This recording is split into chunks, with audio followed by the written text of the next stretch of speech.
Hello friends, welcome to my channel Lipi's daily infotainment. বন্ধুরা, নিশ্চয়ই সবাই খুব ভালো আছো। অনেক দিন রান্নাবান্না নিয়ে তোমাদের কাছে আসা হয় না। আমার আগের এপিসোডগুলো দেখলে অবশ্যই বুঝতে পারবে যে আমাদের একটা বিয়ের প্রোগ্রাম ছিল, তাই সেটা নিয়েই ব্যস্ত ছিলাম। আজকে কিন্তু ঠিকই রান্না নিয়ে চলে এসেছি। বন্ধুরা, দেখতেই পাচ্ছ আমি শশা নিয়েছি এবং এই আজকে শশা দিয়ে দুই ধরনের রেসিপি একই সঙ্গে তোমাদের সঙ্গে শেয়ার করব। প্রথমে শশার খোসাগুলো আমি ছুলে নিয়েছি আর ছোট দুটো আলু এভাবে ছোট ছোট ঝুরি ঝুরি করে কেটে নিয়েছি। আর যেহেতু আমি দুটো রেসিপি আজকে শেয়ার করব, তাই দুটো রেসিপি প্রায় পাশাপাশিভাবেই দেখিয়ে দিচ্ছি। প্রথমে দ্বিতীয় রেসিপির জন্য আমি শিং মাছ নিয়েছি, সেটা ভেজে সরিয়ে রাখছি এবং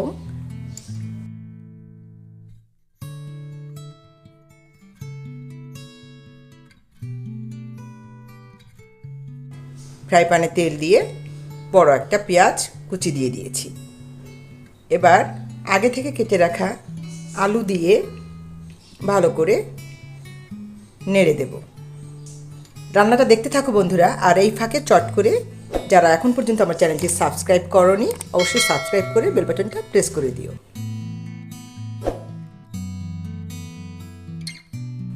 বন্ধুরা, দেখতেই পেলে আমি ঝুরি করে কেটে রাখা শশার খোসা দিয়ে লবণ দিয়ে দিয়েছি, হলুদ দিয়ে দিয়েছি দুটো কাঁচা লঙ্কা।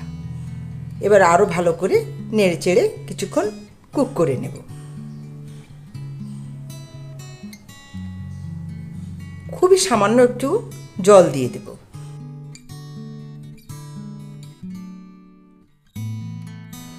জল দিয়ে নেড়ে চেড়ে ঢাকনা দিয়ে ঢেকে আলু গলে যাওয়া পর্যন্ত রেখে দেব এবং আলু গলে গেলে কিছুক্ষণ নেড়ে চেড়ে উপর দিয়ে সামান্য ধনিয়া পাতা ছড়িয়ে দিয়ে চুলোর জাল বন্ধ করে দেব। বন্ধুরা, এই ভাজিটি খুব ভালো করে ভাজা হলে খেতে কিন্তু অসাধারণ লাগে। আমার প্রথম রেসিপি কিন্তু এখানেই শেষ। দেখো বন্ধুরা, কি চমৎকার দেখতে লাগছে আর খেতেও কিন্তু দুর্দান্ত। আর যদি রেসিপি ভালো লাগে অবশ্যই লাইক কমেন্ট শেয়ার করতে কিন্তু ভুলো না যেন। আর সাবস্ক্রাইব করেছো তো? আচ্ছা, তাহলে চলো এবার চলে যাচ্ছি দ্বিতীয় রেসিপিতে। যেহেতু মাছগুলো আমি আগে ভেজে নিয়েছিলাম, এবার কড়াইতে তেল দিয়ে সামান্য জিরা টেলে তুলে রাখছি। হ্যাঁ বন্ধুরা, ঠিক ধরেছ, আমি এখন শশার তরকারি করব এবং এই শশার তরকারিতে জিরার ফোড়নটা, জিরার ফ্লেভারটা কিন্তু দারুণ লাগে। দিয়ে দিচ্ছি দুটো তেজপাতা ছিঁড়ে, দিয়ে দিলাম সামান্য রাঁধুনি, গোটা রাঁধুনি। এবার একটা পেঁয়াজ কুচি করে দিয়ে দিলাম আর শশাগুলোকে দেখো আমি এভাবে কেটে নিয়েছি। পেঁয়াজটা একটু ভাজা ভাজা হলে শশাগুলোকে দিয়ে ভালো করে নেড়ে চেড়ে কিছুক্ষণ সময়ের জন্য কুক করে নেব। এখানে কিন্তু কোনো লবণ আমি অ্যাড করব না, কারণ লবণ দিলেই এটা জল ছাড়তে শুরু করবে, সেই কারণে আমি লবণ দিব না। কিছুক্ষণ রান্নার পরে জলটা একটু টেনে আসলে তখন আমি হলুদ দিয়ে দেব। হলুদ দিয়ে আরও কিছুক্ষণ কুক করে নেব। এবার কিছুক্ষণ কষিয়ে নেওয়ার পরে দিয়ে দিব সামান্য জিরা বাটা, সামান্য আদা বাটা। ভালো করে নেড়ে চেড়ে আরও 1 মিনিট কষিয়ে নিয়ে সামান্য ঝোল দিয়ে দেব। ঝোলের পরিমাণটা কমই রাখতে হবে, কারণ শশা থেকেও জল ছাড়বে। এবার ঢেকে দিয়ে জাল ওঠা পর্যন্ত ওয়েট করব। এবার জাল উঠে গেলে সামান্য লঙ্কার গুঁড়ো দিয়ে দেব আর দিয়ে দেব সামান্য ধনিয়া গুঁড়ো। বন্ধুরা, এর আগ পর্যন্ত কিন্তু আমি লবণ দিইনি, এখন আমি স্বাদ মতো লবণ দিয়ে দেব।